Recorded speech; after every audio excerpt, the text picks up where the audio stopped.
Assalamualaikum warahmatullahi wabarakatuh. Alhamdulillah wassalatu wassalamu ala Rasulillah wa ala alihi wa sahbihi wa man walah. Subhanaka la ilma lana illa ma 'allamtana innaka antal alimul hakim. Rabbi shrah li sadri wa yassir li amri wahlul 'uqdatam min lisani yafqahu qawli. Alhamdulillahilladzi hadana li hadza wa ma kunna linahtadiya laula an hadana Allah. اللهم انفعنا بما علمتنا وعلمنا ما ينفعنا وزدنا علما رب يسر ولا تعسر رب تمم بالخير رب زدني علما آمين يا رب العالمين. Ustaz, hari ini ayat 70. 70. Pada duk cari-cari mana sambung hari tu. Okay, Walaupun silakan Ustaz. karena. Okey. Silakan Ustaz. A'udzubillahi minasyaitonir rajim. Bismillahirrahmanirrahim. Alhamdulillahi rabbil alamin. Salatu wassalamu ala asyrafil anbiya'i wal mursalin sayyidina Muhammad wa ala alihi wa sahbihi ajma'in. Rabbi shrah li sadri wa yassir li amri wahlul 'uqdatam min lisani yafqahu qawli. Subhanaka la ilma lana illa ma 'allamtana innaka antal alimul hakim. Rabbi yassir wa la tu'assir. Rabbi tammim bil khair ya arhamar rahimin. Assalamualaikum warahmatullahi wabarakatuh. Ayat 70. Wa laqad karramna bani Adam wa hamalnahum fil barri wal bahri wa razaqnahum minat thayyibat wa faddalnahum ala katsirin mimman khalaqna tafdila. Ayat sebelum ini adalah tentang jaminan keselamatan yang diberikan oleh Allah kepada anak Adam. Jaminan keselamatan walaupun hamba itu tidak menunjukkan aktiviti kehambaannya, Allah tetap selamatkan, berikan perlindungan selama mana dia berada atas muka bumi. Sehingga Allah datangkan, kerana kita terlalu selesa dengan keselamatan itu, Allah datangkan peringatan-peringatan untuk kita sedar bahawa bahaya itu boleh datang pada bila-bila masa. Bahaya itu boleh datang pada bila-bila masa. Pagi ini dalam grup-grup WhatsApp diorang sharekan tentang peringatan banjir besar yang bakal berlaku menuju Disember tahun ini. So ramailah yang menyeru untuk bersedia. Lepas tu dia bagi pula map tanah-tanah rendah di bawah 3 meter sebab dijangka air laut akan naik 5.5 meter. Jadi kemungkinan banjir besar tu melanda tinggi. Bukankah itu seperti yang Allah datangkan, afa amintum ayakhsifa bikum janibal barri ayursila alaikum hasiba.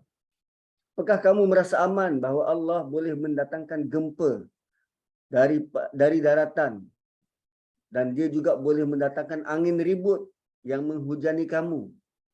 Allah datangkan peringatan-peringatan semacam itu sebab kadang kita lupa dan lalai bahawa nikmat keamanan ini kita jadi terlalu biasa dan terlalu selesa sehingga tidak merasakan itu sebagai nikmat. Lalu ayat ke-70 Allah datangkan ini realiti sebenar anak Adam. Walaqad karramna bani Adam.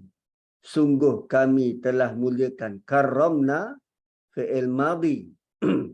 Dan kami telah muliakan anak Adam. Allah telah muliakan Kak Syida. Allah telah muliakan Kak Liza. Allah telah muliakan Siti Atiyah. Allah telah muliakan Mariati. Dan bayangkan kalau ada orang lain yang bertindak untuk memperlekeh, mencela, merendahkan manusia yang Allah telah muliakan. Itu kita lah tu. Kita suka pandang rendah pada orang lain. Sedangkan orang tu Allah telah muliakan. Walaqad karramna bani Adam. Allah telah muliakan setiap anak Adam. Lalu kita yang belum dapat jadi hamba yang sempurna, kita dengan sambil lewa merendahkan manusia yang Allah telah muliakan. Bukankah itu perkara berat? Dan kita tak rasa benda tu berat pun. Walaqad karramna bani Adam.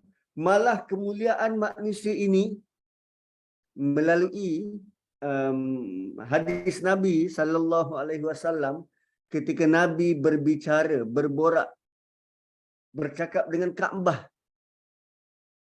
Nabi kata engkau mulia, tetapi jiwa-jiwa manusia itu lebih mulia dari engkau.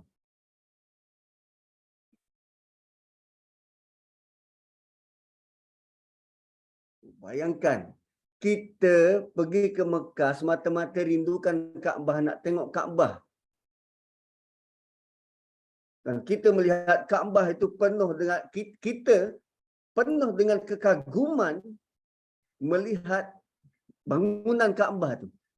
Dan kita rasa, oh ini tempat suci dan mulia. Nabi kata jiwa manusia lebih mulia dari Kaabah. So ayat ini sepatutnya menjadikan kita melihat manusia lain dengan kaca mata berbeza. Pandanglah manusia lain dengan kemuliaan. Punyalah kita kadang tidak menjiwai tuntutan agama ini.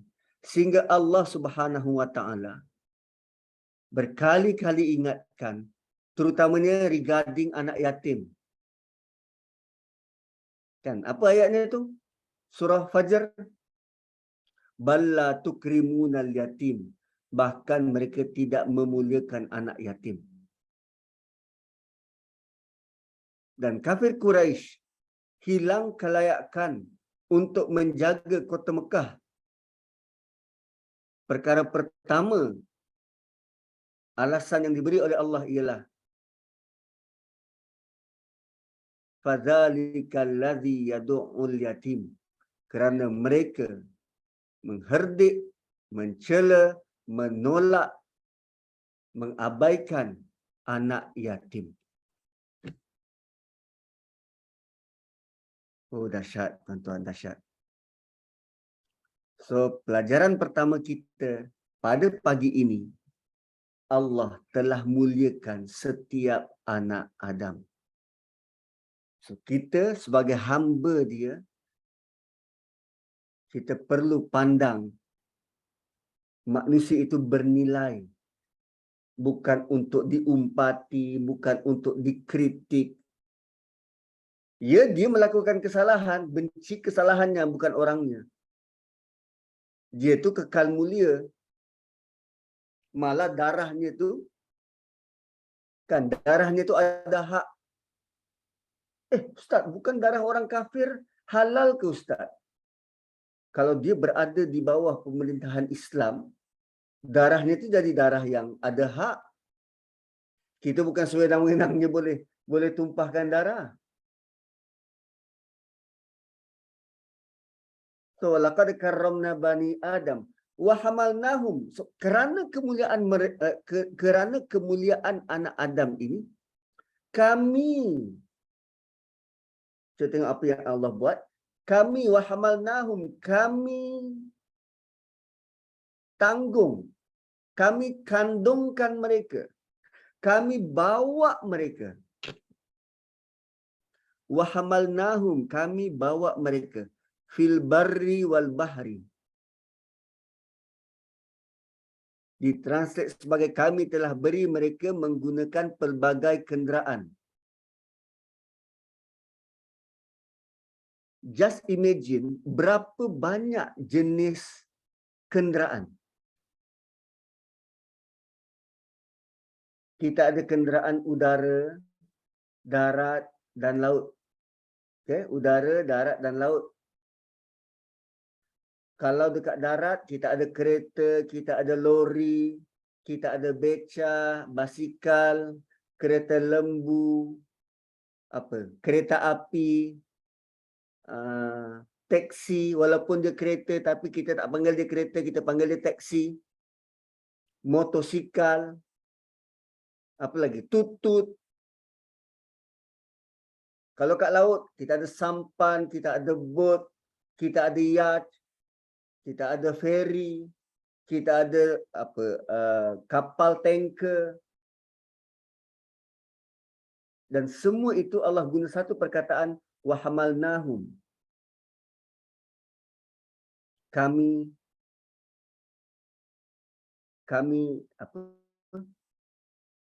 kandungkan dia. Kami pelihara mereka. Dan idea kenderaan zaman berzaman, kita masuk ke dalam satu kubikel kecil dan bergerak. Kan?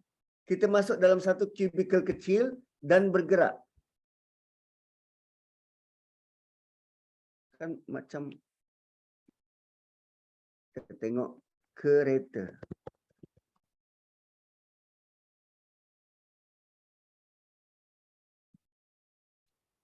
Kan kita masuk dalam ni, dia kan ruang macam rahim.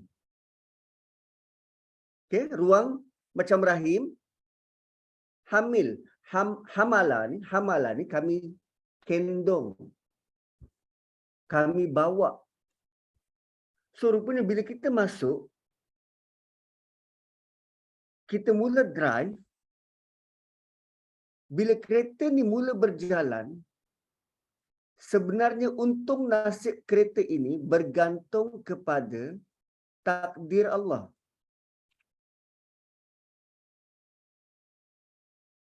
Tapi kita rasa, tak, saya yang memandu. Saya yang memandu. Malah, kita begitu confident dengan kemampuan brake. Brake kereta. Ni, kita begitu confident dengan kemampuan brake ni. Sedangkan brake ni adalah apa ni? Besi bergeser dengan besi. Ini ni apa ni? Span? Bukan. Apa material brake ni? Benda ni bergeser dengan besi.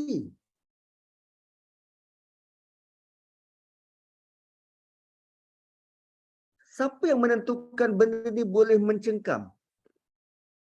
Bila kita tekan brake, benda tu betul cengkam. Dan sangat banyak possibility, sangat banyak risiko. Minyak brake tak cukup, hose brake tu bocor, benda ni tak makan, dia punya disk rosak. Sangat banyak possibility. Dan Allah pelihara. Allah kata Allah yang kandung. Allah tanggung. Kan bila kita doa tu, doa naik kenderaan, apa bismillahirrahmanirrahim ahya wa amut. Apa doa naik kenderaan tu? Bila naik kereta je baru ingat doa tu. Bismillahi majriha wa mursaha. Majriha wa mursaha inna rabbil ghafurur rahim. Rabbana sakhkhara lana hadha. Sakhkhara lana tu agar kami dapat kawal. Kami dapat kawal kenderaan ini. So bila Allah kata kami sebenarnya yang bawa mereka di darat dan di laut. Dan tujuan kita berkenderaan ini, tujuan utamanya untuk meraih rezeki. Wa razaqnahum minat thayyibat, dan kami beri mereka rezeki dengan cara yang baik-baik. So dengan kenderaan kita boleh ada connect connection dengan tempat lain, tempat yang jauh dengan lebih cepat. Dan ayat ni adalah tentang kenderaan. Siapa kata dalam Quran tak ada kapal terbang? Ni wa hamalnahum. Ini meliputi seluruh jenis kenderaan. Spaceship. Wa hamalnahum. Kami yang memastikan benda itu selamat sampai. You name it, sama ada di darat atau di laut. Dan semua itu sebagai alat untuk dapatkan rezeki. Wa razaqnahum, dan rezeki itu kami yang beri. Minat thayyibat. Rezeki yang Allah bagi ini baik-baik. Allah tidak takdirkan kita makan macam kucing. Tikus pun dia makan, lipas pun dia makan. Allah tak takdirkan kita macam ayam. Najis sendiri pun dia makan. Duduk matuk-matuk dekat atas lantai.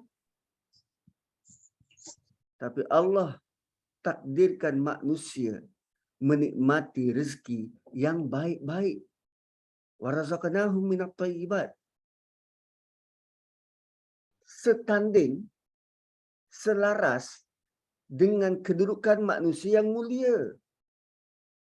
Sebab tu ada makanan-makanan yang haram dimakan.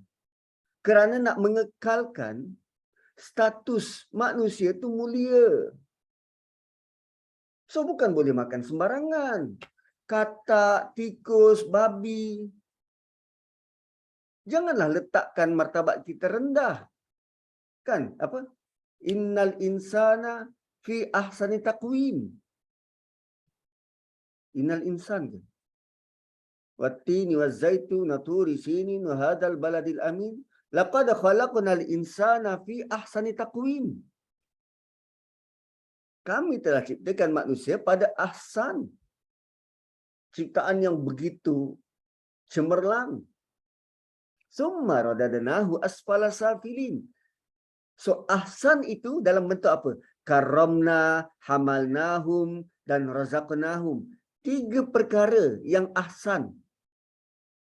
Dia diberi kemuliaan, dia diperjalankan, dipastikan selamat dan selesa dalam perjalanan. Kemana-mana atas muka bumi ini Allah pelihara. Wa razaqnahum, dan kami beri rezeki daripada benda yang baik-baik. Dan yang keempat, wa faddalnahum, dan kami lebihkan mereka ala katsirin mimman khalaqna tafdila, berbanding sekian ramainya, sekian banyaknya ciptaan-ciptaan kami dengan beberapa kelebihan. Dengan kelebihan yang jelas, dengan kelebihan yang nyata. Tafdila, beberapa martabat lebih tinggi. Dan manusia berada pada piramid teratas kalau dibandingkan dengan makhluk-makhluk yang lain. Itu manusia. Kalau kita boleh buat sekejap, kita cuba share yang ini. Tak tahu boleh nampak tak? Nampak tak saya buka Microsoft Word? Tak nampak? Siapa tak nampak, pendek umur. Belum nampak Ustaz. Oh, belum nampak. Nasib baik jawapannya tu jawapan selamat. Belum nampak. Okay, sekejap. Saya cuba buat. Okey. Begitu. Stop sharing yang ini. Kita share.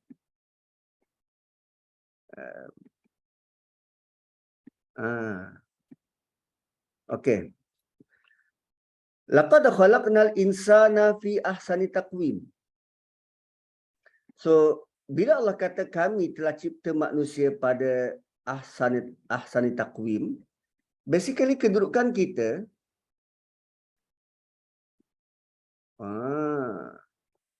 kedudukan kita di sini. Di atas piramid tu. Di bawahnya mungkin makhluk-makhluk yang lain, burung ke, cicak ke, seladang ke, penguin ke, Itu berada di bawah. Tumbuh-tumbuhan. Summa radadnahu asfala safilin. Dan bila manusia tidak patuh kepada guidance, dia berada di sini, asfala safilin. Dalam hierarki makhluk, dia berada di bawah. Lebih teruk daripada binatang ternak. Sepatutnya kita di sini, sepatutnya manusia di sini, tapi kerana dia tidak patuh perintah Allah, maka Allah letak dia pada kedudukan paling bawah. Asfala safilin. Dan Allah letak pengecualian. Illal ladzina amanu wa amilus solihat. Apa lagi surah yang Allah sebut? Illal ladzina amanu wa amilus solihat. Tereng. Al-Asr. Suratul Asr. Apa perbezaan suratul Tin dengan suratul Asr? The bare minimum. The bare minimum untuk manusia terjerumus ke lembah paling hina ini beriman dan amal soleh. Itu bare minimum. Bare minimum. Kemudian bila kita sudah keluar, nak keluar daripada bare minimum ini, kita kena buat sesuatu. Apa dia? Watawasau bil haqqi, watawasau bis sabri, watawasau bil haqq, watawasau bis sabr. Untuk keluar daripada bare minimum. Kena buat watawasau bil haqqi, watawasau bis sabr. Kenapa? Jika tidak, kita akan termasuk dalam alhaakumut takasur. Kita akan termasuk dalam alhaakumut takasur. Kerana ada ulama tafsir yang melihat alhaakumut takasur ni bentuk dia begini.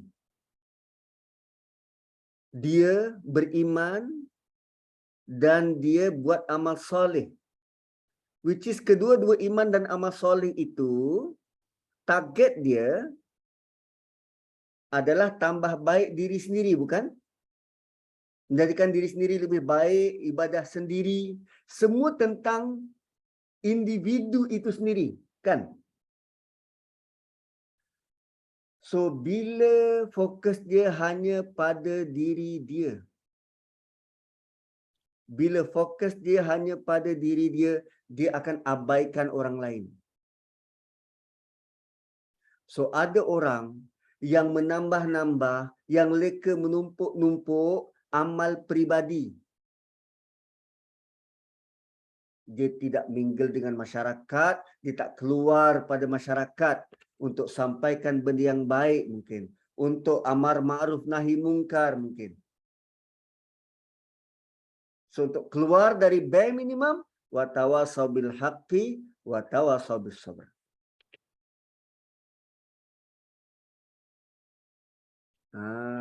Begitu. So, ni tadi tentang kita punya piramid dan hierarki. Dia tak boleh keluar ke? Don't save. Okay, don't save. Salah tekan. Sekejap. Share screen semula. Kita pergi ayat tadi. So, faddalnahum ala kathirin mimman khalaqna tafdila. Kami lebihkan mereka berbanding makhluk-makhluk yang lain. Kemudian, bila Allah sudah muliakan kita, Allah sudah pelihara perjalanan kita, Allah telah beri kita dari rezeki yang baik-baik, dan Allah telah lebihkan kita berbanding makhluk yang lain. Allah terus bawa perhatian kita kepada hari akhirat. Yauma nada'u, pada hari kami menyeru kulla unas, setiap kelompok manusia, setiap kumpulan manusia, biimamihim, dengan imam mereka, dengan ketua mereka. So, kalau kita dalam kelompok grup Ahsanu Amala, ketuanya mungkin Kak Syida, kat depan. So grup Ahsanul Amalah dikumpulkan beserta ketua dia. Dan Allah kata faman utiya kitabahu biyaminihi. Siapa yang diberi kitab dari tangan kanan, dari arah kanan, biyaminihi, faulaika yaqra'una kitabahum. Semua orang dalam kumpulan tu baca kitab masing-masing. Wala yudlamuna fatila. Dan kami tidak menzalimi mereka fatila sedikit pun.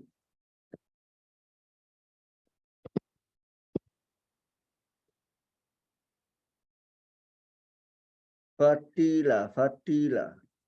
Sekejap hari tu macam ada lah.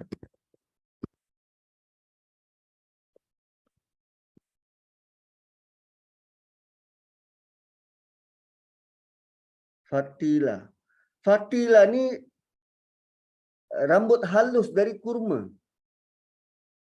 Kurma kan dia ada serat dia tu. Serat dia tu fatila. Allah kata Allah tidak tinggalkan sedikit pun. Semuanya tercatat dalam kitab tersebut.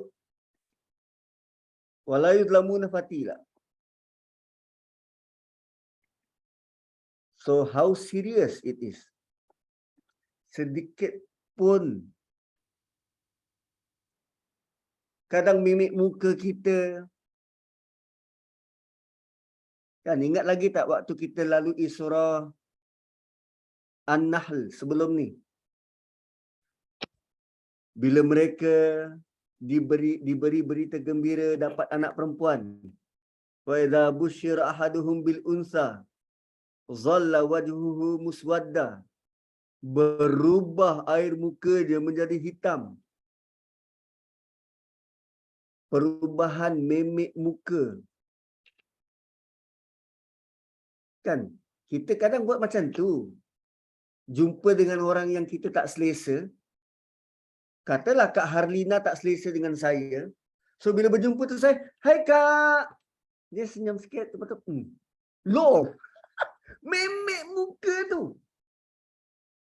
Fatila. Wala yudlamuna fatila. Allah tidak menzalimi. Tak Kak Harlina tak macam tu, dia okey je. Bila dengan orang yang kita tak selesa.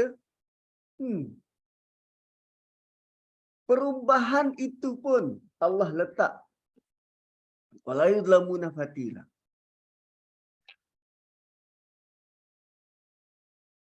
Dan menariknya, bila Allah kata kami akan seru setiap manusia biimamihim, dengan ketua-ketua mereka. Daripada mana dapat ketua ni? Macam nak tahu orang tu ketua tak ketua? Lihat apa fokus orang tu selama ni.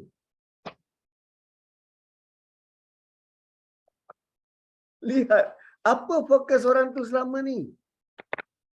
Kalau yang dituju ditumpu ialah apa?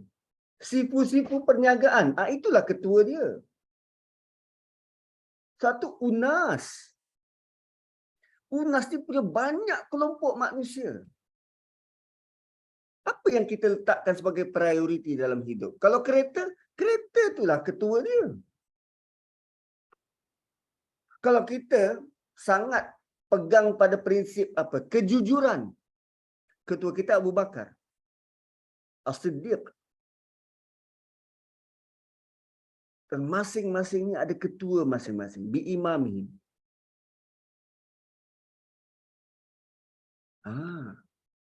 Maknanya Ustaz, kalau orang yang suka kumpul harta sangat, ketua dia Qarun lah. Ya. Kalau kuasa, Fir'aun. Dan banyak model-model orang-orang yang tamak ni. Kan? Banyak model-model orang-orang yang tamak sepanjang zaman. Stalin ada, Adolf Hitler ada.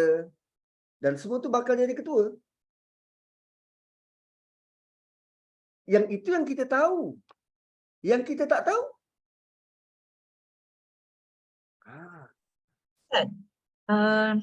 Ini ayat ni macam ayat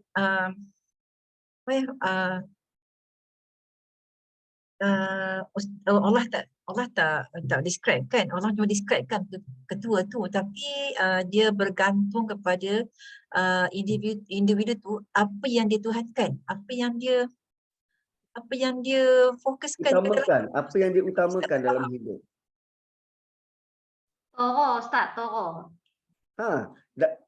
Saya tak tahulah kalau Thermomix itu termasuk ke tak. Tak gurau-gurau je. Tak Yang mampu lah diutamakan. Ustaz. Aduh. So, yauma nad'u kulla unasim imanihim. Maksudnya, kita tidaklah berdiri seorang-seorang di mahsyar. Kita dikumpulkan dalam grouping kita. Dan alangkah bahagianya kita kalau kita dikumpulkan dengan Abdullah ibnu Ummi Maktum. Satu grup. Atau kita dikumpulkan bersama dengan Abdul Rahman bin Auf. Dari sudut senangnya kita memberi sedekah, memberi nafkah. Dari sudut ketabahan kita. Mungkin juga idola kita.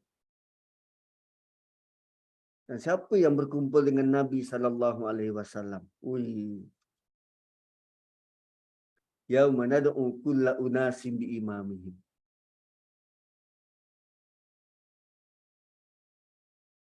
Ya, dalam surah Zumar ada. Kita dalam kelompok kita, dalam pasukan kita, ketua tu akan duduk di hadapan. Dia akan pegang panji. Dia akan pegang bendera. Tu kita senang tahu tempatnya. Dan wa man kana fi hadhihi a'ma. Siapa yang buta di dunia. Wa man kana fi hadhihi a'ma. Siapa yang buta di dunia. Fahuwa fil akhirati a'ma.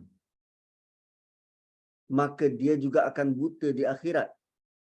Wa adallu sabila. Malah lebih sesat dari biasa. Dan a'ma, lazimnya Allah tidak sebut tentang OKU buta tu. Yang ini buta mata hati. Umyun fahum la yubsirun. Kan summum bukmun umyun fahum la yubsirun. So umyun, a'ma, bila guna a'ma, dia bukannya buta mata, tapi mata hati. Mereka tidak basara, dia tidak hidup mata hati dia tu. So macam mana nak hidupkan mata hati ni? Quran. Wa man kana fi hadhihi a'ma fahuwa fil akhirati a'ma sabila wa a'ma wa adallu sabila. Wa in kadu la yaftinunaka 'anil ladzi awhayna ilaika litaftari 'alaina ghairah wa idzal lattakhazuka khalila. Dan sungguh hampir-hampir mereka dapat memesongkanmu dari apa yang telah kami wahyukan padamu, supaya engkau ada-adakan atas nama kami perkara yang lain. Dan kalau engkau terpesong, barulah mereka menjadikan engkau sahabat karibnya. Tuan-puan, kafir Quraisy ni, dia bukannya semua kelompok datang dengan agresif pada Nabi. Tak. Dia ada kelompok yang agresif, ada kelompok yang neutral, dan ada kelompok yang persuasif. Ada kelompok yang agresif, terang-terangan menentang, ada yang memujuk Nabi. Ada yang memujuk Nabi. Kan dia datang, bukan kita dah jiran ke? Selama ini kau hidup dalam kalangan kami 40 tahun lamanya. Dan selama ni kita hidup sangat aman. Kau pun digelar sebagai Al-Amin. Kau terpercaya selama ni. Tapi kami rasa macam bukan kau masalahnya. Masalah utama ni ialah apa yang kau baca ni. Quran ni yang jadi masalah. Quran ni lah yang memporak-porandakan kita. So, nampak tak bila dipujuk macam tu, Allah kata Nabi hampir-hampir. Wa in kadu. Hampir-hampir. Nabi termakan pujukan tu. Itu level Nabi. Kita.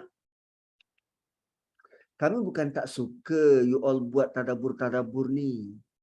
Tapi you all qualified ke? Nak sebut-sebut pasal Quran ni? Tak cukup ke hanya dengan tajwid je ke atau taranum je ke? Kenapa perlu susah-susah tadabbur ni? Kan kita banyak lagi kerja nak buat ke? Resepi banyak lagi belum settle. Kan? Wa in kadu. Hampir-hampir. Kita termakan pujuk. Nabi termakan pujuk. Sebab bila kita mula ikut mereka, baru diiktiraf kita, baru mereka iktiraf Nabi sebagai, well, this is my friend. Welcome to the club. Baru dia iktiraf sebagai khalilah, rakan baik, sekutu rapat. Dan tuan-puan, ini yang terjadi kepada mereka-mereka yang nak cari pengaruh. Kan kita tahu bahawa dalam orang yang beragama ini, dia ada dua jalan yang ekstrim. Dua jalan ekstrim. Satu terlalu keras, satu lagi terlalu lenient. Dan terlalu lenient ini adalah liberal. Dia nak bebas. Dia nak istilah-istilah agama ini, kan istilah-istilah syarak ini perlu revisited. Perlu dimaknakan semula. Supaya dia boleh bersama-sama. Dia boleh bersama-sama dengan non-Muslim. Supaya dia tidak ada kelihatan sangat keras, sangat ortodok. Barulah dia boleh join the club. Masuk dalam tu, bangsar bubble tu. Masuk dalam bubble. Wa idza latakhazuka khalila. Kalau begitulah, kalau kamu boleh dipujuk semacam itu, tidak keras, yang buta, kekal buta, tak ada, mungkin boleh kot, tak apalah nanti saya doakanlah awak dapat hidayah. Untuk masuk grup mereka, kita kena. Dan ramai dah orang-orang Islam yang tewas. Sanggup minum arak sebab nak diterima dalam komuniti. Sanggup berzina dan makan rasuah kalau tak dia terkeluar daripada kelompok.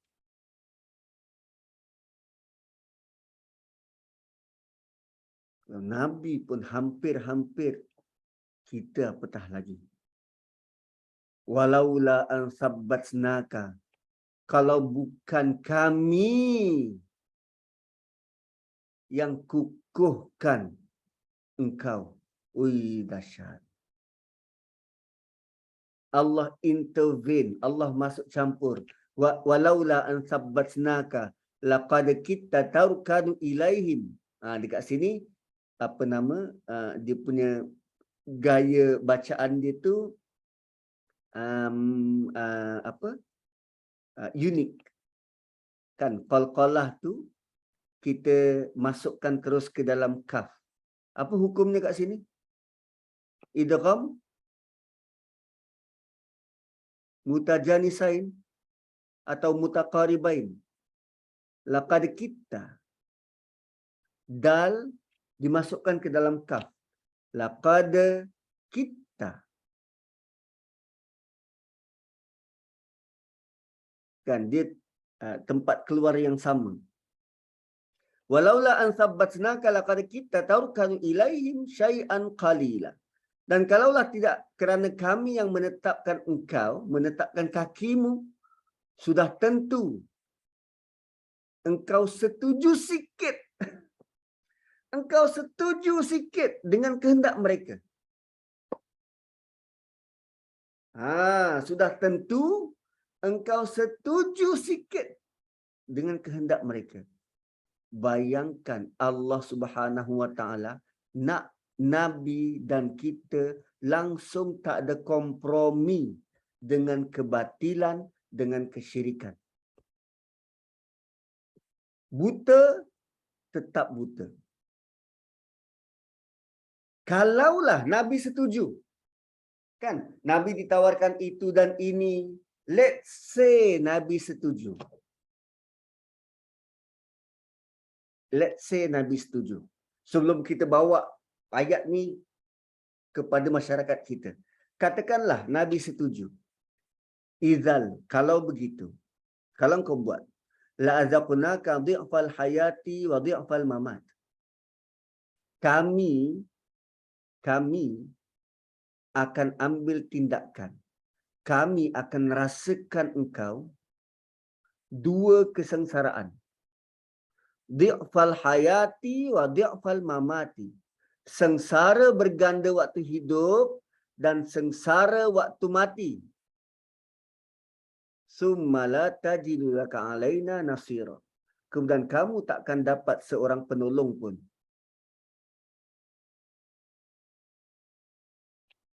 Allah sedang bercakap dengan siapa ni? Dengan Nabi.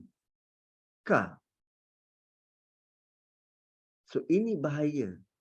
Kalau kita berkompromi. Tak apalah, iklan buka tudung sikit pun tak apalah.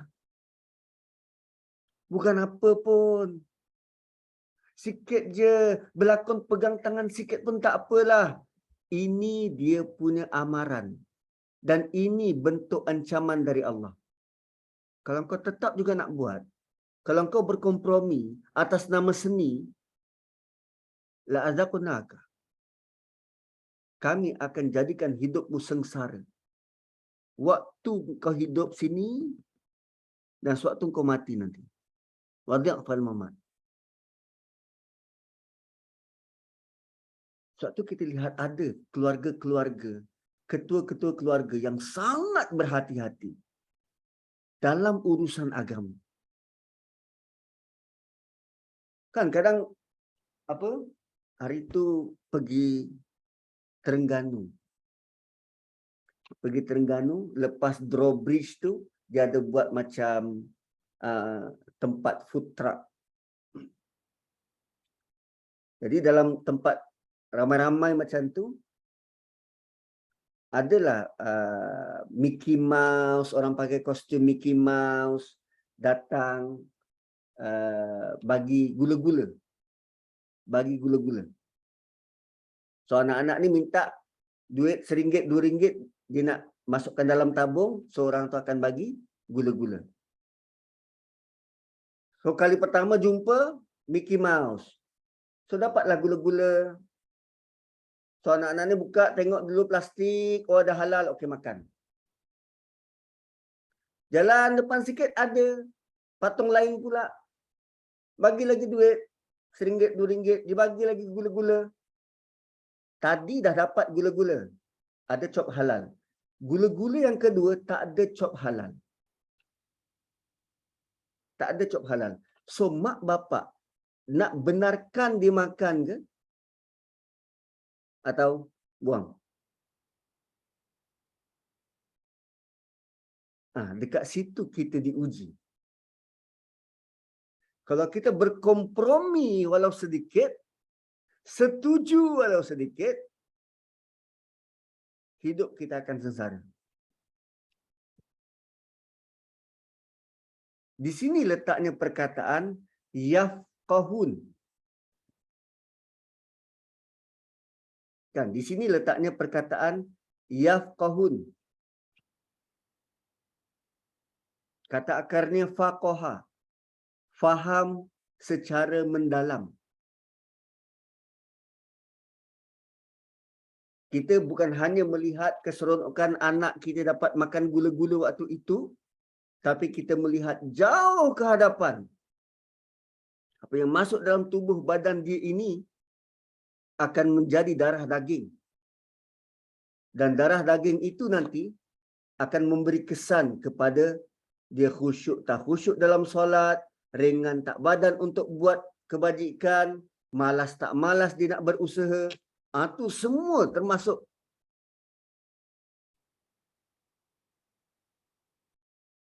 Itu baru satu sudut pemakanan. Dan bayangkan kalau orang terus tutup mata, buta. Semua dia bulldoze.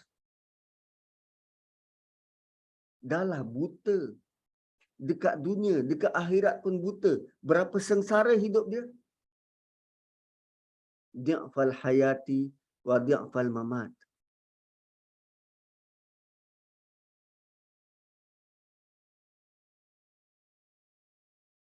Itu 75, 76. Kadu yang kedua, hampir-hampir. Wa in kadu, hampir-hampir. La yastafizunaka minal ardi liyukhrijuka minha. Hampir-hampir mereka berjaya mengganggu hidupmu tinggal aman di Mekah. Tujuannya supaya engkau keluar, mengusirmu dari negeri itu. Wa idzal la yalbathuna khilafaka illa qalila. Ahahaha. Okey. Tuan-puan, adakah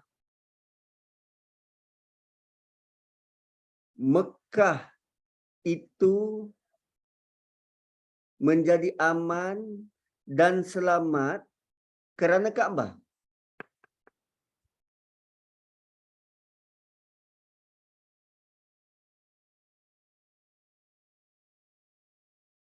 Adakah Mekah itu menjadi aman dan selamat kerana Kaabah?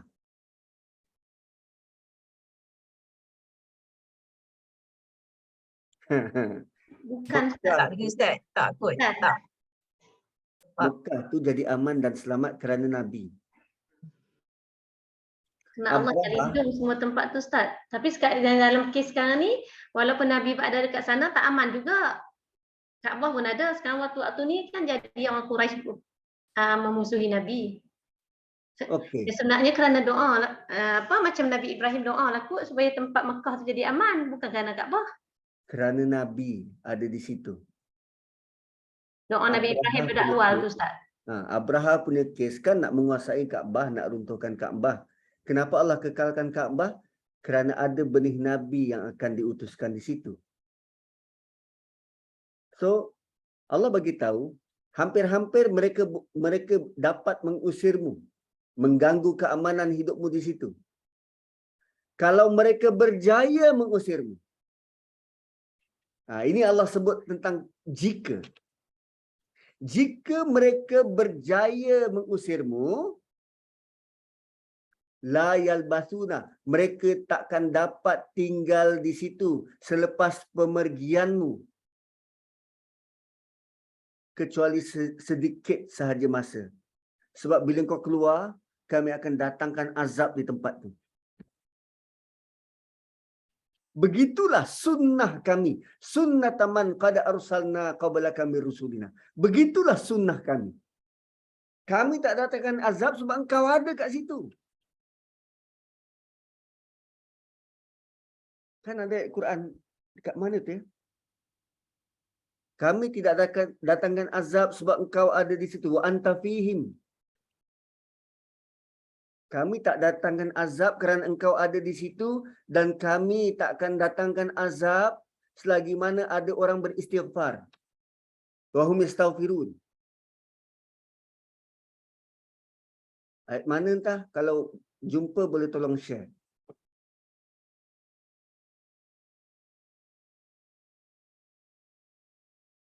So kerana Nabi. Dan mereka nak mengusir Nabi. Dan Allah kata, pada kita, umat akhir zaman, kan Nabi bersama dengan kita. Melalui sunnah-sunnah baginda. Tak tahu kalau kita tengok negara-negara dekat dunia ni,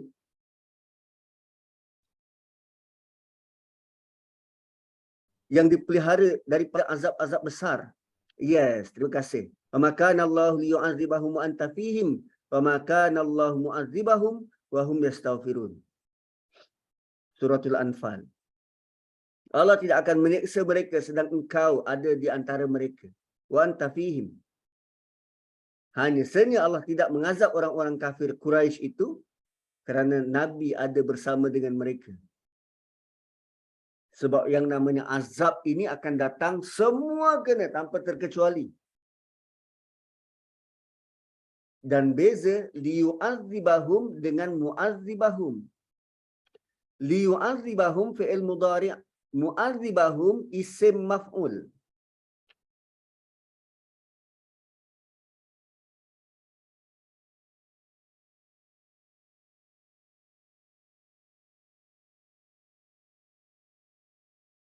Isim maf'ul. Dan isim maf'ul tu Allah selama-lamanya takkan azab mereka selagi mana mereka beristighfar. Wahum yastaghfirun. So nak selamat dari azab Allah, istighfar. Mu'adzibahum tu isim tu. Selama-lamanya Allah takkan azab.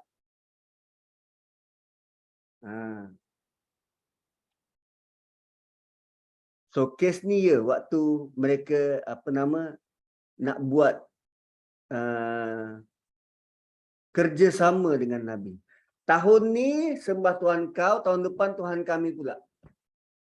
Proposal sangat cantik, tawaran sangat menarik. Nabi hampir-hampir nak setuju. Tak. Allah tak nak kompromi. Ustaz, surah ini ni turun boleh bila? kait dengan Ustaz, yang ni boleh kait dengan surah Al-Kafirun jugalah kan? Ya, Okay, Ustaz. betul. Nabi tak sampai hati nak panggil diorang sebagai kafir. Bukan sifat Nabi. Bukan Nabi untuk panggil manusia lain dengan kafir. Tak tu surah Kafirun itu dimulakan dengan kul. Hanya arahan dari Allah. Nabi sebut tu. Nabi not simply sebut, ya ayyuhal kafirun. Tak. Kerana ada kul tu. Sebut begini wahai Muhammad. Maka Nabi sebut. Kita pula senang-senang kata, ni memang kafir. Kita cukup berani. Nabi sangat faham kehendak ayat walaqad karramna bani Adam. Kafir itu tuduhan berat. Tuduhan berat pada manusia yang Allah sudah muliakan. Hanya dengan arahan Allah, Nabi panggil. Jika tidak, tak. Bayangkan Abdullah bin Ubay bin Salul, Nabi layan dengan baik. Sampailah dia meninggal. Nabi letakkan jubah dia. Sampai macam tu Nabi. Dan kalaulah kita boleh at least mirroring apa yang Nabi pernah buat pada orang lain.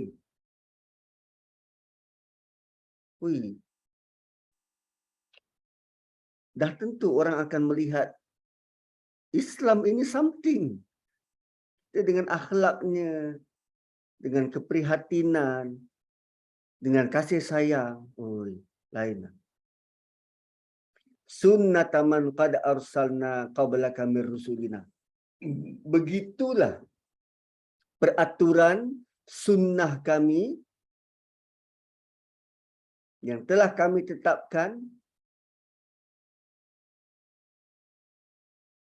seperti rasul-rasul sebelum kamu, dan wala tajidu li sunnatina tahwila. Engkau tidak mendapati peraturan kami berubah. Engkau tidak dapati sebarang perubahan dalam peraturan kami.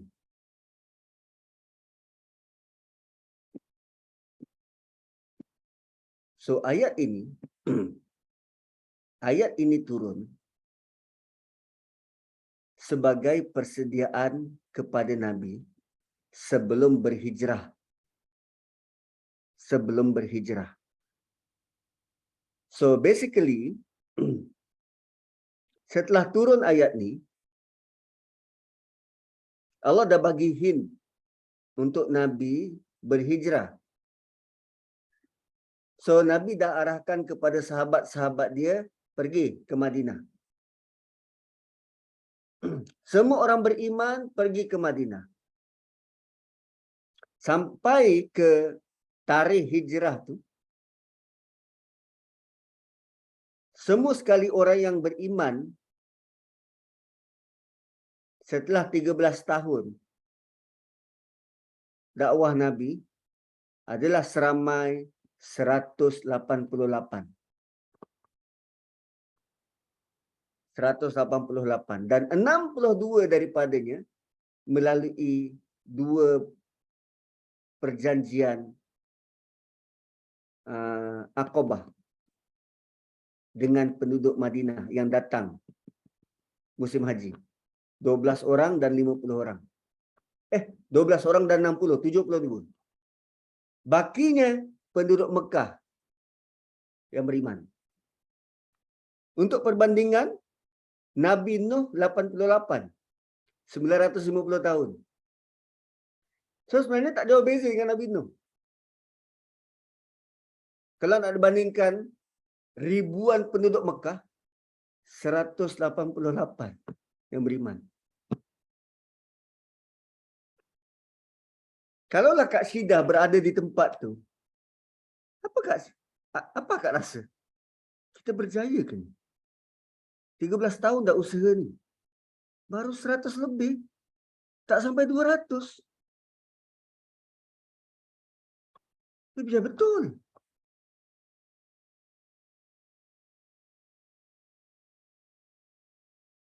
Hui. Dahsyat. So, sementara Allah dah bagi hint untuk berhijrah. Dan sementara menuju proses berhijrah, Allah nak Nabi bersedia. Allah nak Nabi bersedia. Dan kita akan lalui ayat persediaan Nabi sebelum berhijrah. Allah kata, aqimis salah, dirikanlah salat. Aqimis salah, dirikanlah salat, liduluki syams, ketika gelincir matahari. So, perkataan duluk ada 3 maksud. Pertama, matahari gelincir. Daripada tengah-tengah, dia mula gelincir. Itu yang pertama. Yang kedua, duluk, maksud yang kedua, kuning keemasan. Maksud duluk yang kedua, kuning keemasan. Dan maksud duluk yang ketiga, bila dia terbenam. So, ketiga-tiga maksud duluk ini mempengaruhi waktu maghrib, waktu asar dan waktu zuhur. Zuhur, asar, maghrib. Sebab dulu ke syams, sama ada dia tergelincir matahari atau cahaya matahari itu menjadi kuning keemasan waktu asar, atau waktu matahari terbenam waktu maghrib. Ila ghasaqil laili. So daripada mula tergelincir matahari sampailah malam gelap diselimuti. Ila ghasaqil lail. Kan kita ada dalam surah Al-Falaq, min syarri ghasiqin idza waqab. Dan bila malam telah diselimuti, telah benar-benar gelap. Itu waktu isyak. Ila ghasaqil lail. Bila hadir waktu gelap malam. Wa Qur'an al-fajr. Dan Quran di waktu fajar. Kenapa Allah tak sebut wa salatil fajr dan solat di waktu fajar? So, waktu fajar ialah waktu yang paling ideal untuk baca Quran sebanyaknya. Terutamanya dalam solat subuh. Dan Allah beri penegasan, Inna Quran al-Fajri kana mashhuda. Sesungguhnya Quran pada waktu fajar itu disaksikan. Disaksikan. Apa maksud disaksikan? Kan Zamakhsyari sebut tentang malaikat malam dan malaikat siang berhimpun pada waktu itu. Malaikat yang menjaga malam nak tukar shift dengan malaikat yang menjaga siang. Berhimpun pada waktu itu. Dan waktu itu seeloknya bacaan Quran lebih banyak dari biasa. So, amalan Masjid Negara, kalau waktu subuh ni, waktu fajar ini, sekurang-kurangnya satu muka surat setengah. Satu muka surat setengah. So, rakaat pertama mungkin satu muka surat, rakaat kedua setengah dari itu. Itu daripada sejak zaman Tan Sri Syekh dulu. Satu muka surat setengah. Dan terpulang pada kita kalau nak baca apa? Sabihis, kan satu muka surat. Bila rakaat kedua, surah At-Tin ke Ad-Duha, setengah muka surat. Nah, wa Quran al-Fajr. Kemudian, ini solat-solat, solat fardu. Kan, waktu ni dah dapat arahan kan untuk solat. Balik daripada Isra' Mi'raj kan. Tu dah dapat arahan. So, Allah terus bagi tahu bila waktu dia. Bila waktu solat tu. Dulu ke syamsi ila ghasaqil laili Quran al-Fajr. 5 waktu, 1 ayat. 5 waktu, 1 ayat. Wa minal lail, dan sebahagian dari malam. Fatahajjad bihi nafilah.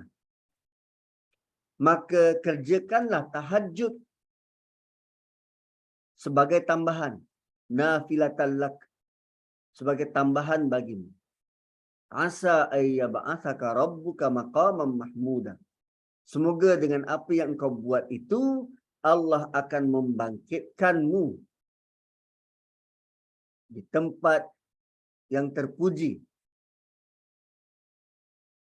So, kenapa kita sembahyang tahajud?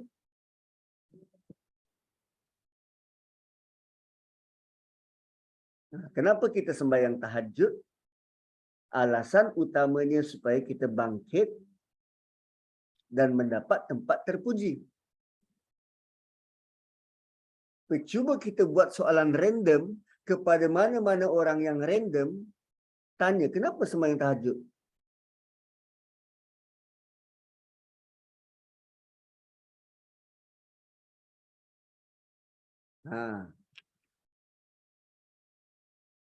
Kan? Tanya orang yang biasa sembahyang tahajud, kenapa sembahyang tahajud?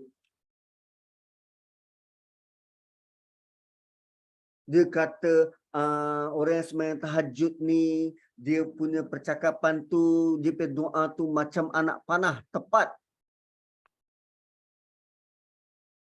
Itu sampingan. Target utama supaya kita bangkit, dapat tempat terpuji. Apa yang kita rasa bila kita baca, moga-moga engkau bangkit, dapat tempat terpuji? Entah, tak rasa apa, Ustaz. Kita semua akan bangkit, well. Apa ada hal? Kita tak tahu sebenarnya maqam mahmuda itu bagaimana. Sebab itu, bila disebut tentang maqam mahmuda, kita tak rasa teruja. Sebab kita tak jelas, tak tahu, tak dapat gambaran maqam mahmuda itu bagaimana.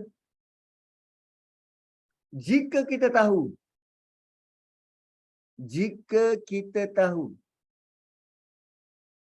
kita pasti akan datangi tahajud ini walau terpaksa merangkak.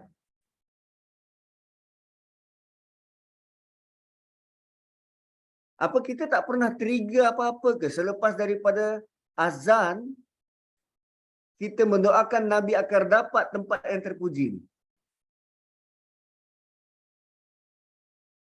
Wah. Kan selalu ingat azan dia. Maknanya Ustaz, kalau kita bangun solat tahajud tu, kita dapat makan level kita sama dengan dekat dengan Nabi lah. Sebab Nabi tu nanti kita doakan Nabi supaya dapat makan mahmudah kan. Jadi kalau kita solat tahajud ni, kita punya keberengkalian nak dapat ke situ tu dekat lah. Ya, mungkin. Betul. Kata nak sama dengan Nabi. Tapi apa yang Nabi buat kita tak buat kan? Tapi Ustaz, ayat tu semoga. Semoga tu maksudnya itulah kebarangkalian itulah ya Ustaz. Tapi kita kena buat ni, kita dapat ikut. Kalau kita yang sebut semoga, ya, itu harapan kita. Tapi jika Allah yang sebut semoga, itu bentuk kepastian. Okay. Kena lihat siapa yang sebutlah. Kena lihat siapa yang sebut. Maqam mahmudah. Kemudian waqur rabbi. Dan Allah suruh Nabi melazimi baca doa ini. Rabbi adkhilni mudkhala sidqin. Ya Allah, masukkan aku ke tempat, masukkan aku dengan cara yang benar. Mudkhala sidqin. Masukkan aku dengan cara yang benar. Wa akhrijni. Adkhilni ini keluarkan aku dengan cara yang benar. Adkhilni masukkan aku dengan cara yang benar.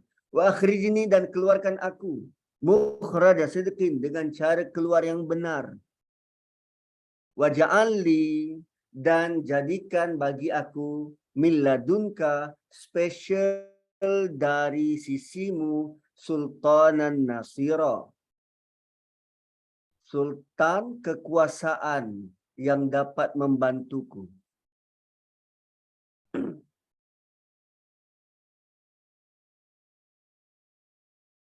So, doa ini sangat universal. Nabi sedang buat persediaan untuk keluar dari Mekah, masuk ke Madinah. Nabi boleh saja diarahkan oleh Allah dan ayat ni boleh dalam bentuk Rabbi adkhilni Madinah wa akhrijni min Makkah. Rabbi adkhilni ilal Madinah wa akhrijni min Makkah. Spesifik terus. Tapi apa yang Allah ajar kepada Nabi dan kepada kita, kita sebenarnya dalam situasi masuk kepada sesuatu dan keluar dari sesuatu. Tadi kita free and easy sebelum kelas. So, bila kita mula kelas, kita keluar daripada sesuatu, daripada free and easy, masuk ke dalam kelas. Dan nanti kelas habis, kita keluar dari kelas, masuk kepada kehidupan biasa. Kita pergi kerja, kita masuk ke dalam persekitaran kerja, keluar dari rumah.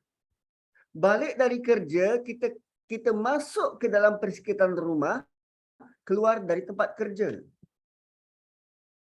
So, doa ni terpakai untuk semua keadaan. Dan apa yang kita minta dari Allah? Sidqin. Masuk dengan benar.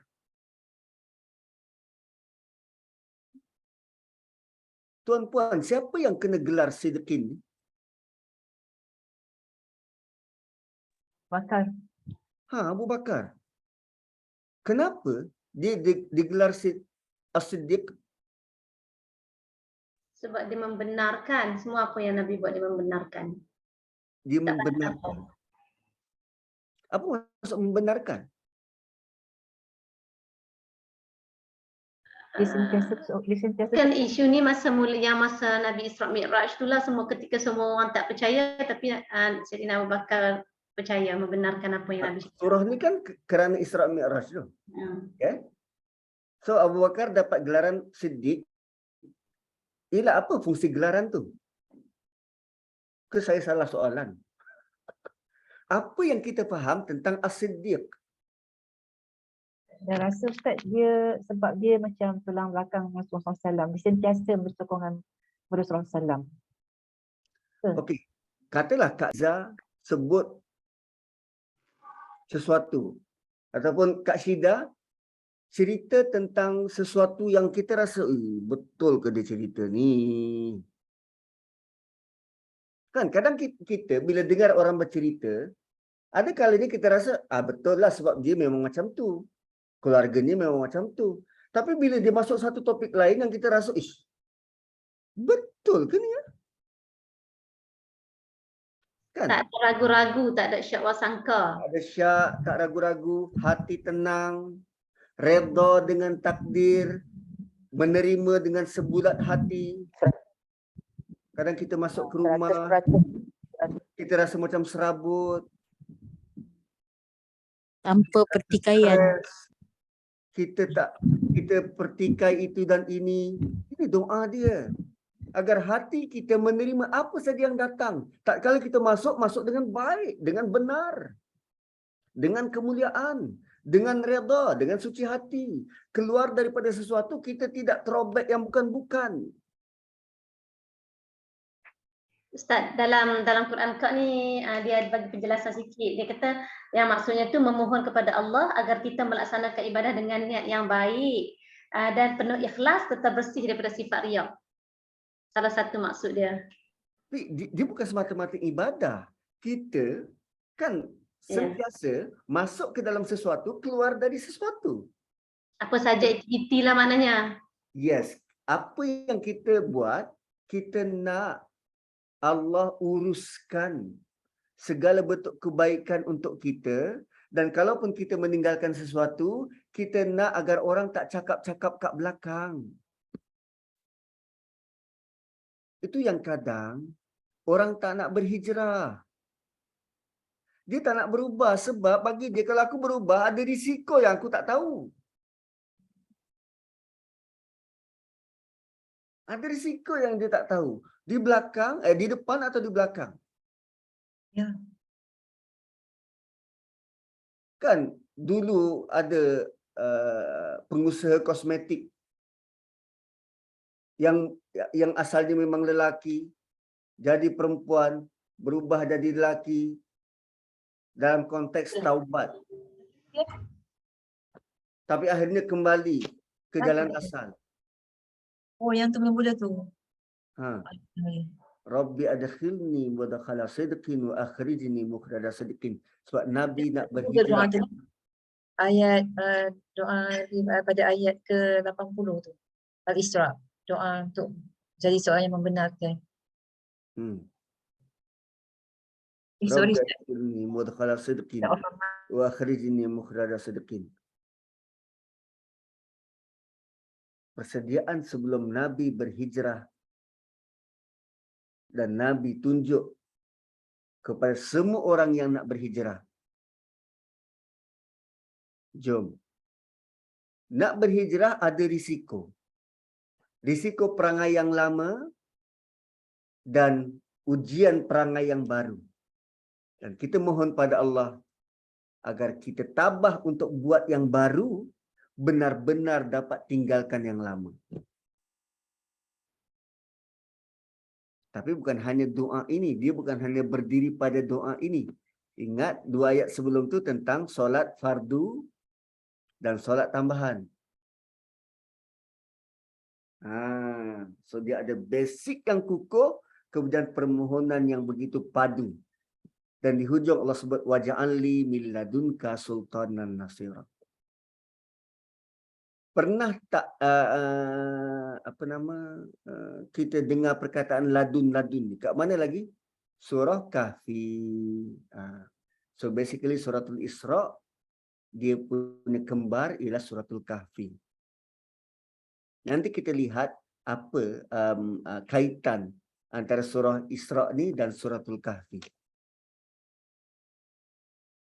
Nah, dia memang ada kaitan rapat. Surah Isra dan surah Kahfi. Kedua-dua surah kat tengah-tengah bicara tentang iblis. Kedua-dua surah kat tengah-tengah bicara tentang iblis.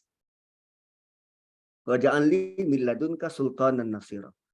Kalau surah Kahfi, apa dia punya doa? Rabbana atina min ladunka rahmah wa hayyi' lana min amrina rasyada.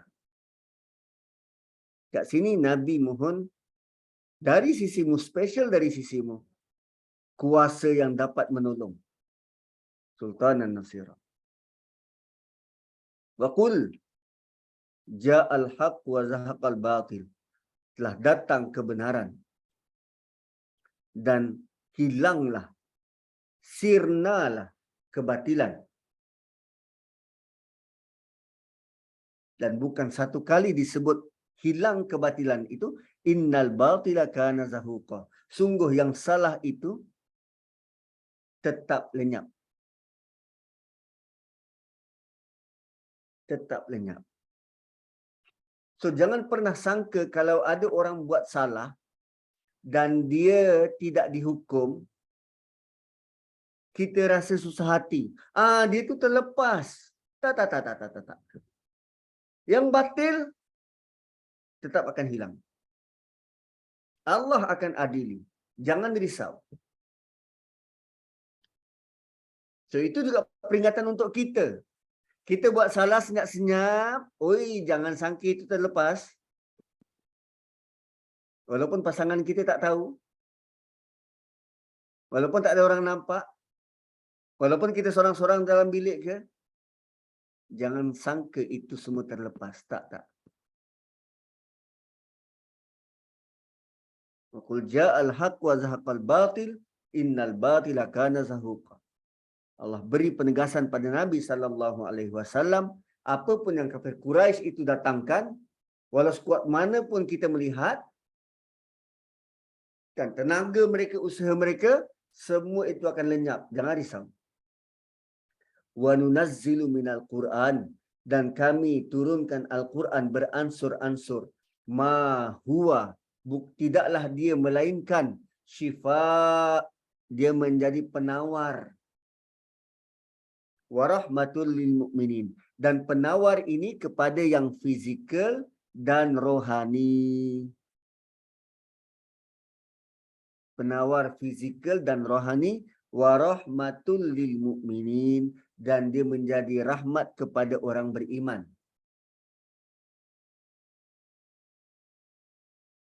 So untuk Quran itu benar jadi syifa dan rahmat, syarat utama dia kena beriman. Kena percaya. Kena yakin. Sebab tu ada orang yang bila dia amalkan ayat-ayat tertentu dan dia yakin menjadi. Kan zaman berzaman. Baca Qul Huwallah, baca Fatihah, tiup ke air, dia yakin menjadi. Namun bila kita mula tadabbur, maka kita melihat sisi lain keperluan dan keutamaan ayat yang dibaca tu. Bukan hanya semata-mata nak tujuan perubatan. Quran bukan tujuannya untuk bina hospital. Tak. Quran terutamanya mengubat penyakit hati. Itu paling utama. Memperkenalkan siapa Tuhan, itu paling utama. Dan amatlah rugi, wala yaziduz zalimina illa khasara. Amatlah rugi bagi mereka-mereka yang zalim. Quran itu tidak menambah apa-apa kecuali semakin rugi. Illa khasara. Dahlah dia tolak Quran, berdosa, malah dia tak dapat apa-apa manfaat dari Quran. Lebih rugi. Dan Quran tidak menambah apa-apa kepada orang zalim kecuali kerugian. 83. Wa idza an'amna 'alal insani a'rada wa na'a bijanibi. Dan bila kami kurniakan nikmat pada manusia, a'rada, dia berpaling, wa na'a bijanibihi, dan dia menjauhkan diri.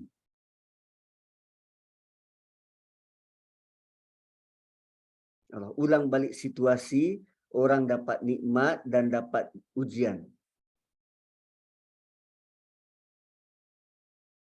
Dan basically an'amna an'amkan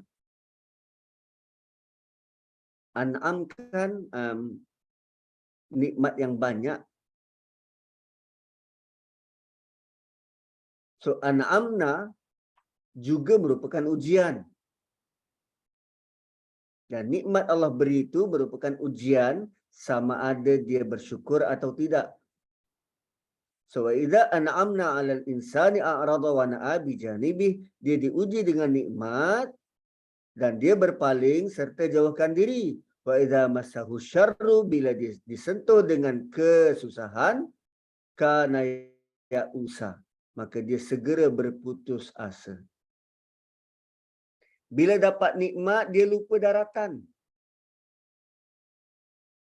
Bila dia disentuh kesusahan, dia terus berputus asa. Nah, itu teruk tu, teruk. Qul, katakan wahai Muhammad, kullu ya'malu ala syakilati.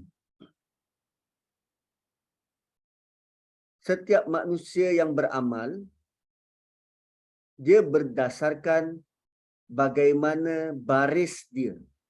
Syakil ni baris. Bentuk. Syakil ni baris. So syakilatihi, bagaimana dia membesar persekitaran dia, dia punya circle, mak bapak dia, bagaimana dia dididik, itu syakilatihi.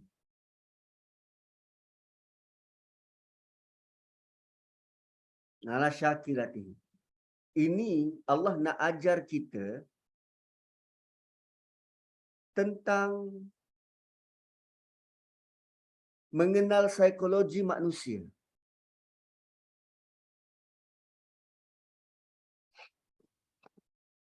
Kalau kawan dengan orang Jawa, kita mungkin terkejut bahasa yang digunakan dengan mak bapak, aku engkau aja. Kan begitu juga dengan orang Brunei. Aku engkau tu bahasa yang lembut. Kemana kita ni? Kita pula. Engkau lah nak pergi, aku kat sini je. Sebut kita tu bermaksud aku. Tak, kita tu bermaksud engkau. Kemana kita ni? So, bila sebut kita bukan termasuk dia. Dia tanya orang lain. Dulu pernah juga digunakan perkataan kita memanggil orang lain sebagai awak. Tak, dia membahasakan diri dia sebagai awak. Awak bukan tahu apa pun. Dia ngata aku ke? Rupanya dia bahasakan diri dia sebagai awak. So setiap manusia, dia ada, dia punya amal itu berdasarkan latar belakang dia, bagaimana dia membesar, bagaimana dia dididik, bagaimana persekitaran dia. Dan Allah bagi tahu, "Farabbukum a'lamu biman huwa ahda sabila." Allah lebih tahu siapakah antara mereka yang betul jalan dia. So kita tak boleh nak terus judge, dia ni salah, dia ni betul. Tak, Allah sahaja yang tahu. Dengan kepelbagaian latar belakang ini, hanya Allah tahu siapa yang terpandu dan terarah.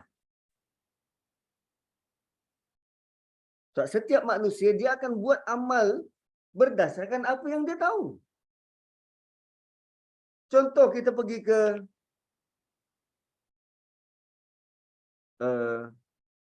Madinah. Kalau kat Mekah tu tak tahu sama ada kita perasan atau tak, tapi lazimnya kita perasan dekat Madinah. Sebab Mekah kan orang duk sibuk tawaf. kita jarang dapat nampak manusia punya bentuk ibadah. Tapi kalau kat Madinah, dia tak ada ibadah lain kecuali solat. Kalau kat Mekah tu dia pelbagai, ada solat, ada tawaf, ada sa'i.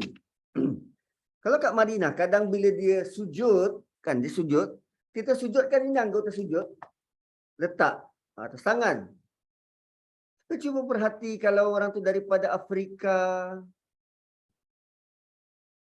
bila dia sujud, dia letak tangan macam ni. Dia letak tangan macam ni. Sebab bagi dia, waktu sujud tu dia nak berdoa. Jadi doa biasanya macam ni. So, wajar ke kita kata, engkau apa pasal macam ni? Bid'ah ke apa ni? Tak pernah dibuat orang. Tak. Allah tahu. Setakat mana kemampuan dia. Habis Ustaz tak tegur ke? Kau nak tegur macam mana kalau akhirnya kedua-duanya tak jadi sembahyang sebab gaduh? Sedangkan kau dekat rumah Tuhan ni.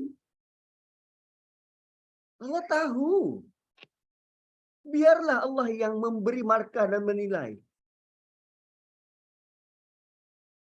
Qul kullu ya'malu ala syakilatihi. Dan ini juga relate dengan apa yang berlaku pada para sahabat yang keluar berhijrah. Ada yang tinggal selai sepinggang. Ada yang sanggup tinggalkan keluarga. Ada yang sanggup tinggalkan orang yang dicintai. Ada yang berhijrah kerana wanita yang dia suka. Macam-macam. Biar Allah yang decide. Kullu ya'malu ala syakilatihi. Kenapa? Kenapa beri saja Allah yang tahu? Kan? Kenapa kita kena mengembalikan urusan untuk menghukum, urusan untuk memberi ganjaran ni pada Allah? Sebab kita tak tahu apa-apa. Terutamanya bila ada orang bertanya tentang roh. Wa yas'alunaka 'anir ruh. Qulir ruhu min amri rabbi. Katakan wahai Muhammad, roh itu urusan Tuhan. Tentang roh pun kita tak tahu, apatah lagi apa yang berlaku dalam hati orang tu dan amal-amal yang dibuat. Qulir ruhu min amri rabbi wa ma utitum minal ilmi illa qalila. Roh itu urusan Tuhanku dan kamu tidak diberi ilmu melainkan sedikit sahaja. Tapi kerana sedikit itulah maka kita dengar perbincangan tentang roh ni pelbagai. Pelbagai. Manusia zaman berzaman berusaha untuk masuk ke dalam wilayah nak tahu tentang roh. Nak tahu tentang roh. Dan Quran mendatangkan permasalahan tentang roh ini dalam bentuk yang misteri. Dalam bentuk yang misteri. Dan kita berusaha untuk memahamkannya dalam wilayah qalilah, sedikit sahaja ni. Ada yang bertanggapan roh ini datang dari langit. Roh datang dari mana? Bukan datang dari langit. Kan, roh kan datang dari langit. Sama macam Quran yang turunnya dari langit. Apa lagi yang turun dari langit? Hujan. Hujan. So hujan turun dari langit, dari atas, menyuburkan bumi yang kering. Begitu juga fungsi Quran yang turun dari langit, menghidupkan hati yang gersang. Sama macam roh yang datang dari langit, lantas dapat menghidupkan tubuh badan kita. So, kalau keringlah air hujan tu, kalau keringlah air hujan tu, maka tumbuhan yang tadinya subur akan mula melayu. Kan? Akan mula melayu. Sama macam kalau hati itu kurang dapat zat dari Quran, yang tadi menghidupkan hati, hati itu akan jadi mengeras. Hati itu akan jadi mengeras.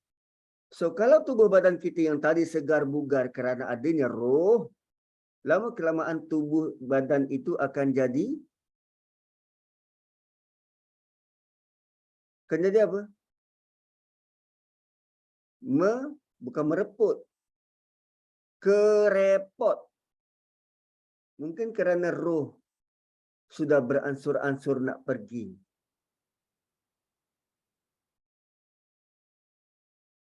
Maka yang ditunggu adalah kematian. Ya, ada yang bertanggapan macam tu. Sewaktu muda, Allah sangat hargai pemuda-pemuda yang hatinya tertambat ke masjid. Mungkin waktu muda tu roh dia full. Semakin tua semakin kuranglah roh tu. Maka tenaga kita nak bergerak tu semakin terbatas. Tubuh badan kita sudah mula apa istilah dia kerepot, merepot tu lain. Sudah mula kalau baju tu baju komod. Takkan nak sebut kulit komod, kerepot. So kalau dah kerepot, dah kulit kita sudah mula menua, macam mana nak hilangkan tu? Streka.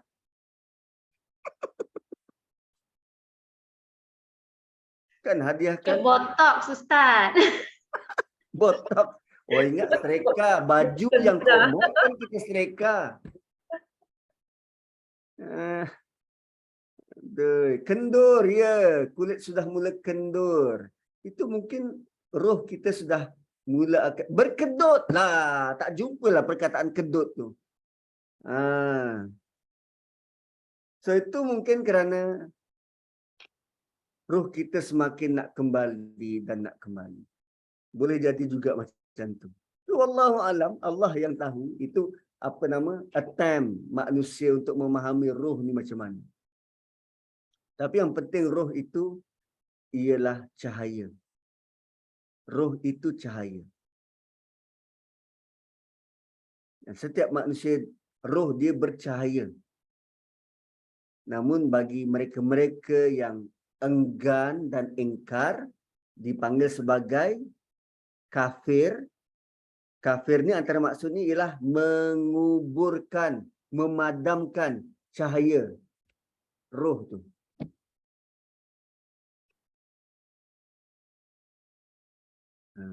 Wala in syi'na. Kalau kami nak. Oh, ayat ni. Sebab kadang ada orang buat palatau. Kan buat palatau tentang roh. Sekarang Allah bagi tahu pada Nabi, kalau kami nak, lanadhaban nabil ladzi auhayna. Kami hapuskan apa yang telah kami berikan pada engkau. Apa yang telah kami wahyukan kepadamu. Summala tajidu laka bihi alaina wakila. Kemudian kamu takkan dapat walau seorang pembela pun untuk datangkan Quran itu kembali. Apa possibility Quran ni terhapus dari muka bumi? Boleh? Boleh terjadi? Ayat ni bagi tahu, boleh, kami boleh hilangkan. Jarak kita dengan Nabi 1444 tahun.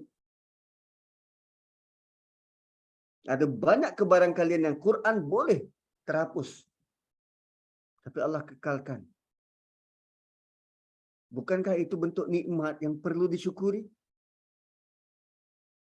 Allah boleh hapuskan daripada ingatan siapa-siapa pun. Berapa ramai manusia yang kena penyakit demensia? Demensia ke? Yang pelupa-pelupa ni. Ke skizofrenia. Itu tak boleh tidur. Demensia kan? Penyakit lupa. Nyanyuk Ustaz. Alzheimer. Ya Ustaz, demensia. Betul lah macam Pak Lah kena tu. Oh, Pak Lah kena demensia. Sian dia. Tapi ada juga yang orang gila, Quran terpahat di dada. Kan? Itu yang kita sukar nak mengerti tentang Quran ni.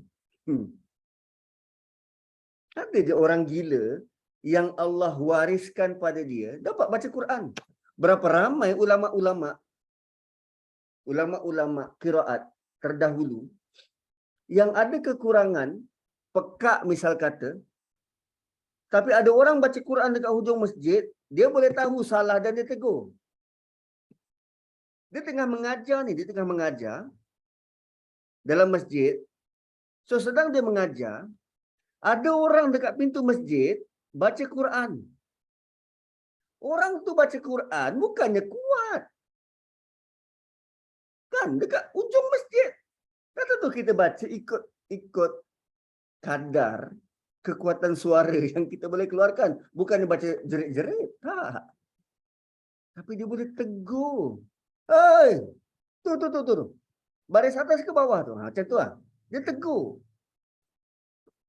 Sedangkan lazimnya bila orang bercakap, orang terpaksa kuatkan suara sebab dia ada masalah pendengaran.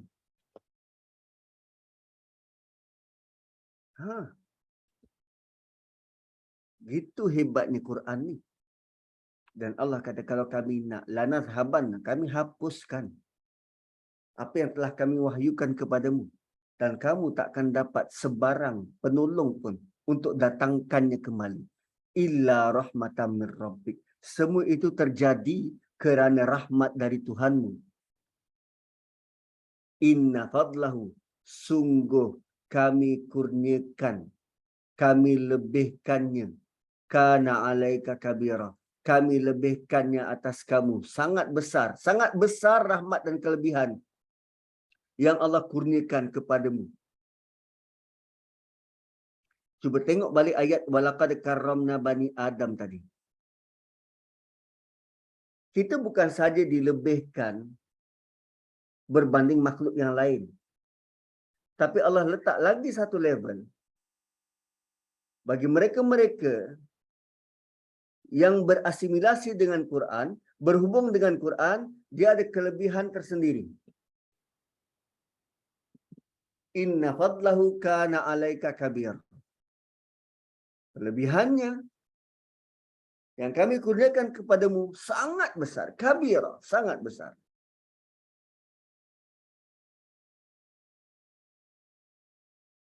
Tapi banyak kali kan Allah sebut tentang Quran, kebesarannya, keagungannya.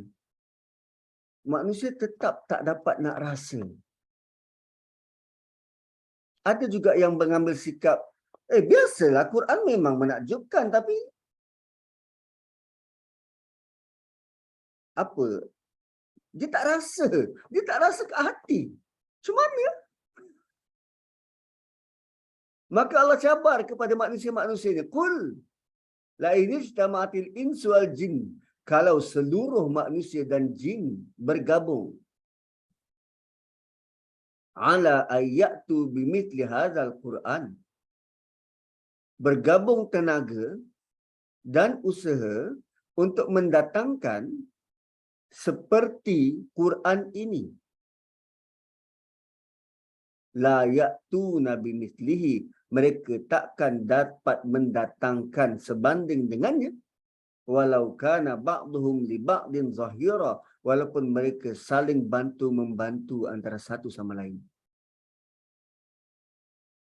Ayat ini sebenarnya tentang Quran. Tapi kita boleh pandang dari sudut sebenarnya manusia dan jin boleh bekerjasama. Kan ada possibility walau kana ba'duhum li ba'din zahira. Manusia dan jin boleh bekerja sama. Ada possibility itu. Dan manusia boleh bergabung tenaga buat sesuatu. Itu possibility dia. Sekarang Allah cabar. Kalau kamu himpunkan seluruh manusia dan jin, gabungkanlah kepakaranmu untuk buat seperti Quran. Dahsyat. Dahsyat. Walaqad sarrafna linnas. Sungguh kami telah menerangkan berulang-ulang kepada manusia. Kalau dalam surah Kahfi ada ayat yang hampir serupa. Kan dalam surah Kahfi, dah lebih masa. Lah. Itu yang seronok kan? Tak berani nak potong Ustaz cakap sebab tengah semangat. Tengah seronok. Tengah seronok Ustaz, tengah seronok cakap, tak berani nak potong tu. Type tu. Aduh, rupanya dah lebih masa. Sampai mana tadi? Sampai 89. Kita sampai 89. 88 Ustaz dah cakap tak Ustaz? 89 walaqad sarrafna linnas. Kami telah datangkan Quran, kami telah datangkan penjelasan. Sarrafna linnas, penjelasan itu didatangkan berulang-ulang kali kepada manusia di dalam Quran ini. Min kulli masal, dari segenap bentuk jenis contoh. Fa'aba, dan mereka enggan. Ada orang call. Siapa? Tak kenal. Nanti balas balik. Okey. Fa'aba, mereka enggan. Mereka enggan. Aktsarun nas, kebanyakan manusia enggan. Illa kufura.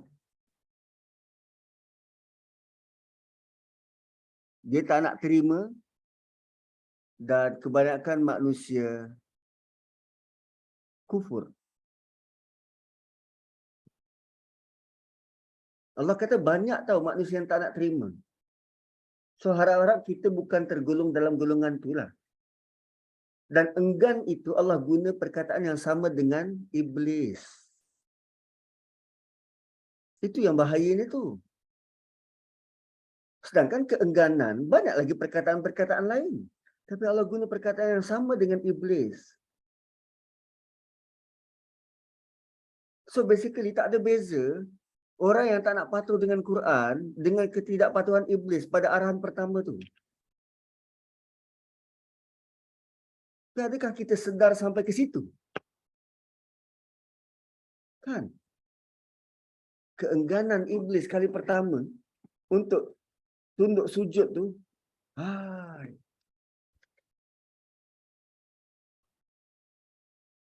So dah lah 10.45 terlajak 15 minit.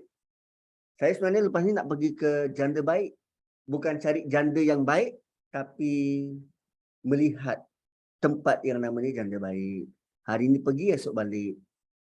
Ada apa nama? Tauliah Selangor tu dipanggil untuk bagi kursus. Bagi kursus 1 malam kat sana. So besok kembalilah ke tanah air. So terima kasih kerana bersama-sama dengan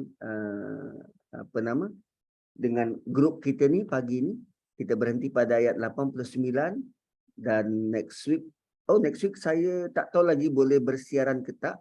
Saya seminggu dekat Terengganu, dekat Besut. So kalau berkesempatan saya onkan kuliah, kalau tak kita jumpa minggu yang lagi satu. Barakallahu li wa lakum. Assalamualaikum warahmatullahi wabarakatuh. Waalaikumsalam warahmatullahi wabarakatuh. Sebab dah terlebih waktu jadi tak ada soalan. Soalan jawab Ustaz. Ya. Apa dia Kak Cida? Rugilah tersempat soal jawab. Tapi tak apa sebab banyak Ustaz sempat aku kupas tadi kan. Jadi terima kasih banyak Ustaz, terima kasih semua. Kita akhiri dengan tasbih kafarah. Subhanakallahumma wa bihamdik, asyhadu an la ilaha illa anta, nastaghfiruka wa natubu ilaik, wa la'asri innal insana lafi khusr illa alladzina amanu wa amilus solihat wa tawasaw bil haqqi wa tawasaw bis sabr. Assalamualaikum warahmatullahi wabarakatuh. Waalaikumsalam. warahmatullahi wabarakatuh. Ustaz. Terima kasih. Terima kasih semua.